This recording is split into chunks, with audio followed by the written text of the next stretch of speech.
I'm going to be doing an unboxing of the brand new Evolution Express set. This just came out this past year. I currently have the Super Empire Builder with the DT402 controller. So I'm going to basically be upgrading here. I'm going to show you everything that's in the box, what you get, how to set it up, and how we use it. Okay, so the Evolution Express is a 5 amp system. It also allows you to upgrade it to an 8 amp system by purchasing a power cord separately. It does come with the 5 amp power cord, but you can upgrade it. And most of these Digitrax sets, you can always upgrade pieces little by little. And there's different things that you can set up with this. I do have a wireless interface as well already with my Digitrax system, where you can connect a cell phone and use that as a throttle. But I'm just going to be swapping out the power supply as it is. So taking a look, I'm going to open this thing up. And we're gonna see what we get here. Okay, so included in this box, you get a UR93.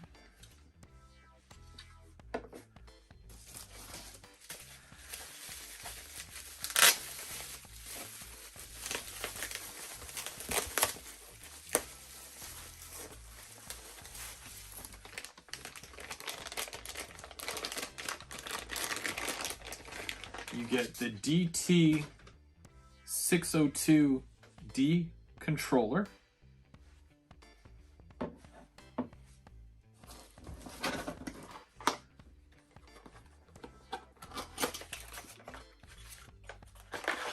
You get a power supply.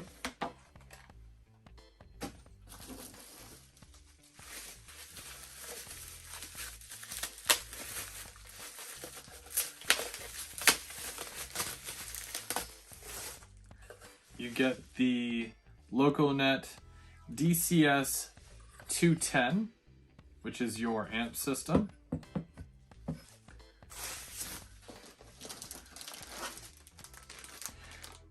A TID USB cable.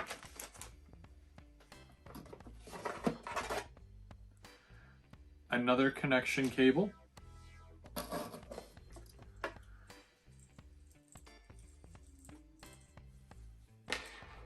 A Digitrax lanyard to hold your controller. Another connection cable. And of course, your power supply as well.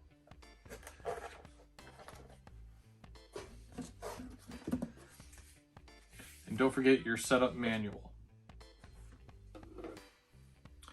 Okay, so let's take a look at everything individually, and I'm going to show you exactly how this works.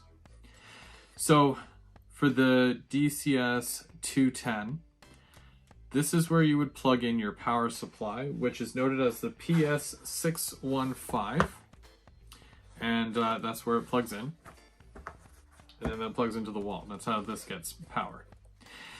You've got a number of ports here that do a number of different things. For example, if you have a programming track, you can add it directly to here, and you use these two ports, your positive and negative. And then for your actual track itself, you'll use these two ports here. This does give you the option, using this USB cable, to plug a computer right into your system. And yeah, you would plug this into here, and the other end is a USB cable, and that's what that accepts. Next, you would have your UR93, which you would use an RJ12 cable, and one end of this cable, which is just like a telephone cable but a little bit bigger, it plugs into here, and the other end of this plugs into here. Now this here, this specifically, is for connecting wirelessly to your brand new DT602 throttle. Now, this does not have batteries, so you will need three, I believe it's AAA batteries, and you can also get a power supply. The power supply is sold separately, but this will connect wirelessly to this system here. If you're not going to use it wireless, then you won't need this yet. Another type of connection is another RJ12, which they do give you two, one for the UR93 and one for the actual controller itself. So for the controller, if you want to have it hardwired, you would go into the second slot, into slot B on your LocoNet. And the other end of that cable plugs right into the bottom of the controller. And that's usually how you would start your setup. Along with that, it also allows you to choose your scale, which will fluctuate the amperage. And you can go into sleep mode, ops mode, or just regular run mode. I'm going to set mine to HO scale and just run. And that's usually what I keep mine at. Okay, so we're going to just compare it to the system that I have now. This is, like I said, the Super Empire Builder, which does allow you to add to it, but I'm just full on replacing it. You've got my DT402 controller here, and it has a lot of buttons, but everything is labeled.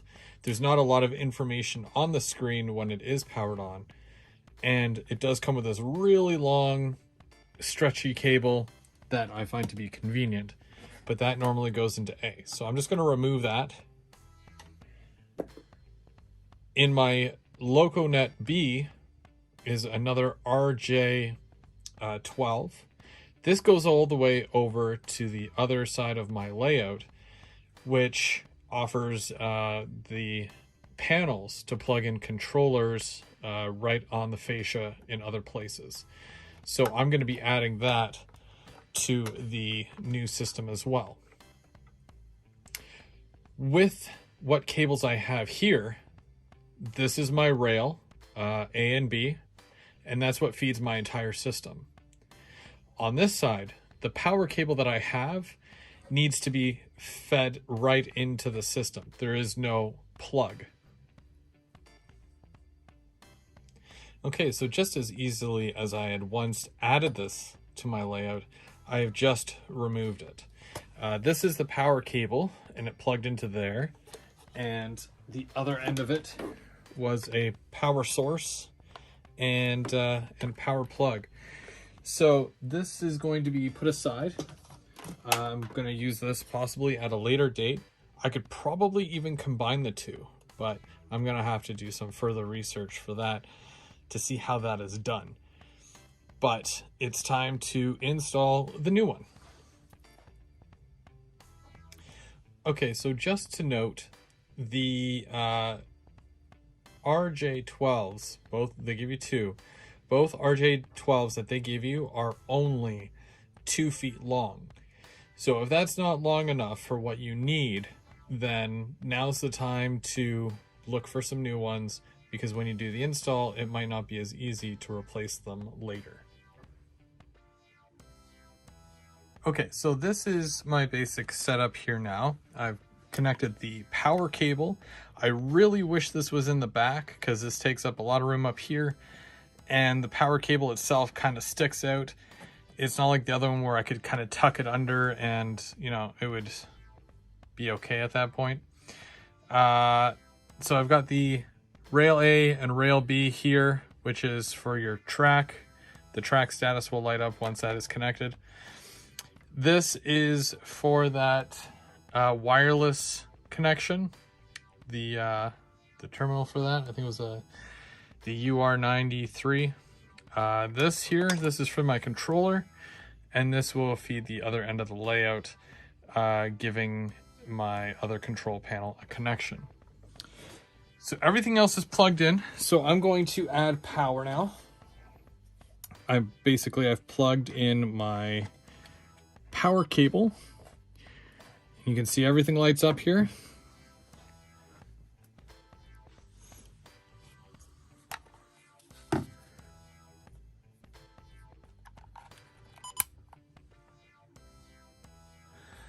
Okay, so there's a DT602. Right throttle inactive. Cool.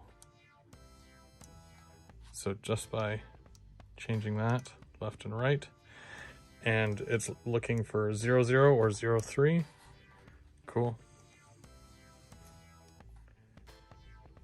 Okay, so we've got it plugged into the console, and it's just as easy as pressing this little button here that's in the shape of a locomotive.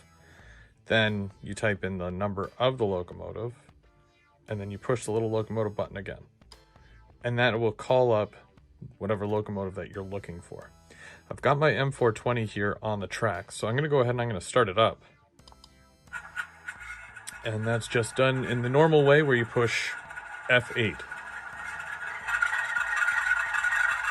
I'll be able to turn on the lights by pressing 0. And then, of course, ditch lights and whatnot as per all the functions all around here. Okay, so now working with your different functions. Most locomotives have more than 9 functions. So the button up here that says A, and right above it, it says you're in function 00, which is the first 0 to 9 options. But when you press A, it goes function 10 plus, which will be 11, 12, 13, 14, 15, 16, 17, 18, 19. Then when you press it again, you've got functions 20 plus, so 20, 21, 22, 23, and so on, depending on how many actual functions your locomotive has. And then you push it again to cycle back to your first ones. And it always shows you right above here which ones are active. So there's your 10 through 19 and 20 through 28. And they'll be highlighted as we go back because my headlights are on. It is more or less lit up for 0, which is really neat. And it's very, very easy to switch through your functions. Unlike with the other controller, you would have to push the function button and then 1 quickly, or function 2 quickly, in order for it to switch over to the 10 plus or 20 plus. So there's some definite improvements in that area. Do you want a quick way to see all your functions all on one screen and to see what's active? Press the C button, and that will give you 0 through 28, and it'll tell you right away what is active and what is not. And then press it again, and it'll shrink back to the 0 to 9. Okay, so let's say you're using a locomotive, in this case 3052, but you want to quickly pull up one of the last locomotives that you used. Press the train button, then B for recall. It'll show you the last 10 locomotives and their respective numbers that you used. If I want 03 back, I would press 0. Yeah, I want to steal it. And then we can go ahead and use it. And it will always store the last 10 locomotive numbers that you used, which is also perfect for creating an MU, which is where you connect 2 or more locomotives together to run in sequence. Now there are a lot of other options with this controller, for example, throwing switches right from your controller. Now I don't have that set up here, as I have all the push buttons on the fascia.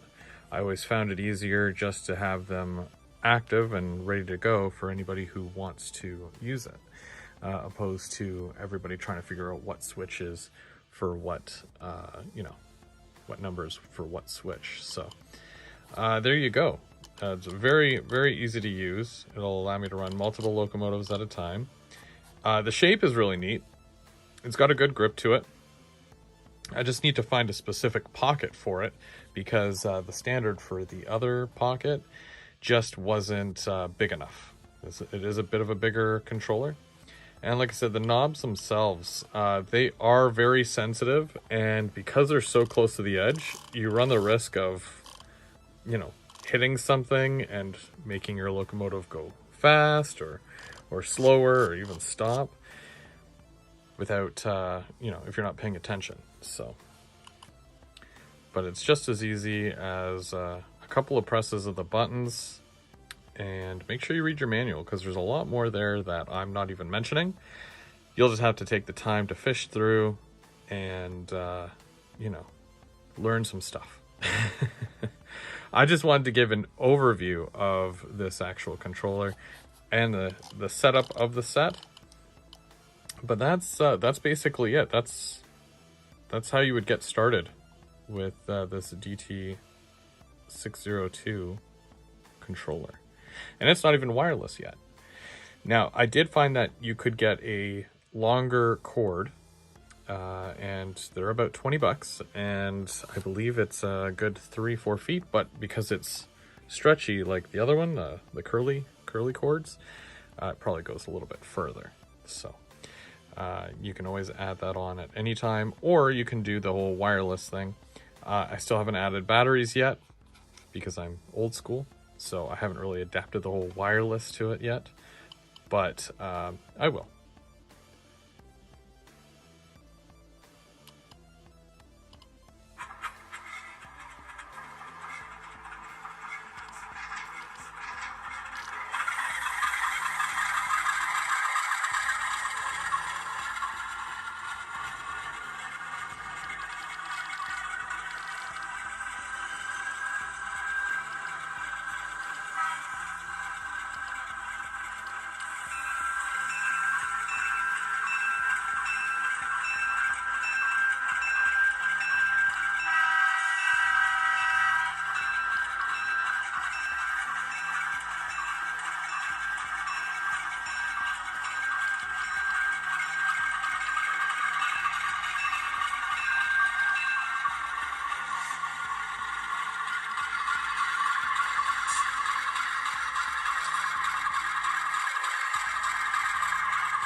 Okay, so as the box will state, it does have a very friendly user face on their controller.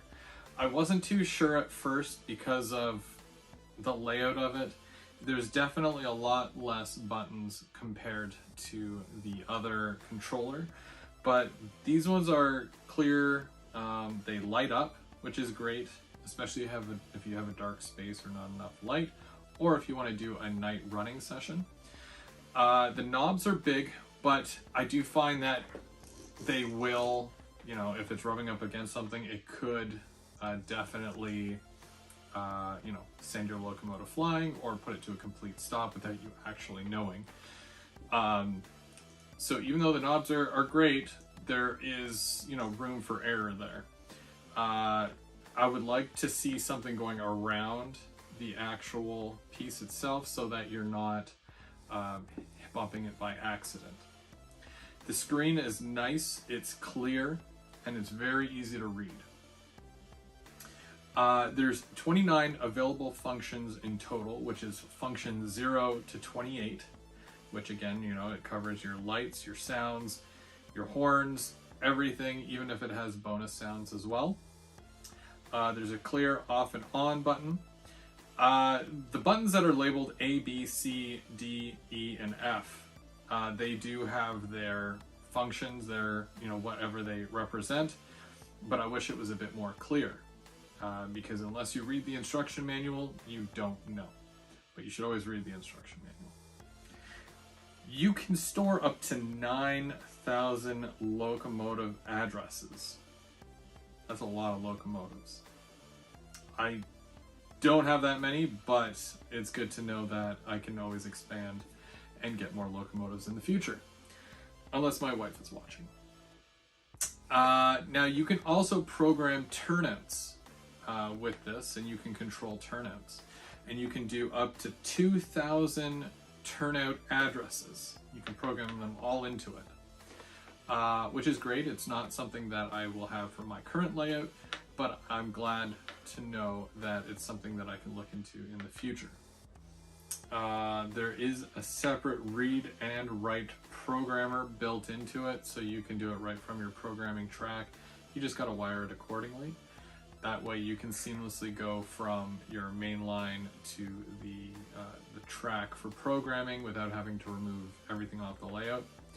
I have a separate lock programmer that I use connected to my computer, so that's probably not going to be a function I'm going to use. Route control. Route control is something that basically it predetermines or you can preset your switches for your locomotive. So I'll have to look more into that, but it sounds really cool because it's gonna determine where your locomotive needs to go, and it'll switch all your switches accordingly on your layout to match that. And of course there is the USB interface that I was telling you about, where you can connect your main power source to the actual computer. A lot of people will get like a PR3 or a PR4, which you can control your locomotives and whatnot from your computer itself, which is really neat. But that's all built in now instead of having to get a PR3 or a PR4. And then there is increased LocoNet energy for more throttles.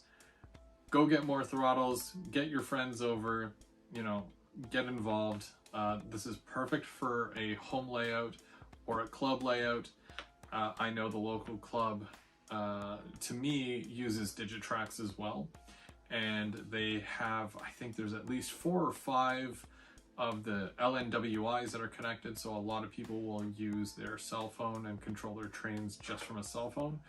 But this is a little bit of a different interface for you to try. Very neat, and you can obviously run multiple locomotives, and you can MU them right from your controller, just like my other one.